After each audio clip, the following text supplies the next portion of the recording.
আসসালামু আলাইকুম। এই যে ইকরাপুর চলে যাওয়াটা, ইকরাপুরে চলে যাওয়াটা তো একদিনের সিদ্ধান্তে হয়নি। আর এই সিদ্ধান্তটাকে অবশ্যই আমি অ্যাপ্রিসিয়েট করছি না, কিন্তু আমাদেরকে বুঝতে হবে তার সিচুয়েশনটাতে সে ছিল, তার সিচুয়েশনটাতে আমরা ছিলাম না।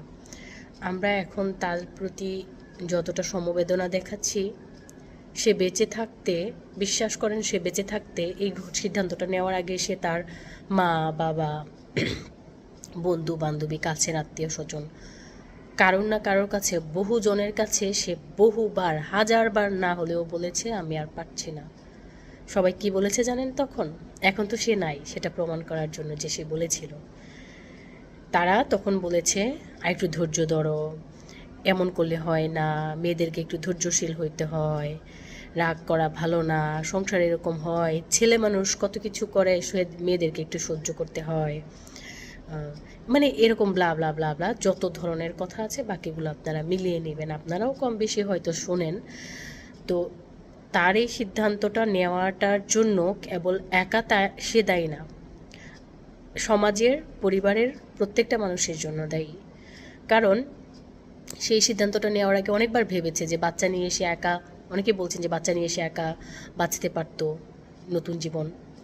আপনারা কি বাঁচতে দিতেন? আমরা কি তাকে বাঁচতে দিতাম? কথার পিন তাকে এভাবে এভাবে ফুটা করতো প্রতিদিন হাজার হাজার হাজার হাজার হাজার হাজার মানুষ। এই যে এখন সবাই এত সমবেদনা জানাচ্ছে, তারাই তখন তার বিভিন্ন ক্ষেত্রে তাকে খোঁচাইতো, পিন মারতো তাকে। এই কথার আঘাত সে সহ্য করবে কিভাবে? এগুলো নিয়ে সে চিন্তা করেছে। আপনার কি মনে হয় যে এগুলো নিয়ে সে চিন্তা করে নাই? এই সিদ্ধান্তটা নেওয়ার আগে সে সব কিছু চিন্তা করেছে। সে চাচ্ছিল তার বাচ্চা নিয়ে ভালো থাকতে। তার সবগুলো ভিডিওতে কিন্তু দেখবেন সে বাচ্চাকে নিয়ে খুব হ্যাপি।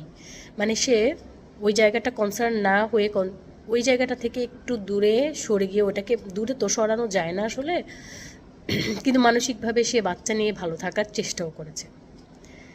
কিন্তু কেবলমাত্র একা যে আলভি দায়ী আমি তা বলি না, কারণ আলভি যতটা দায়ী, সমাজ, পরিবার, প্রত্যেকটা মানুষ ততটাই দায়ী।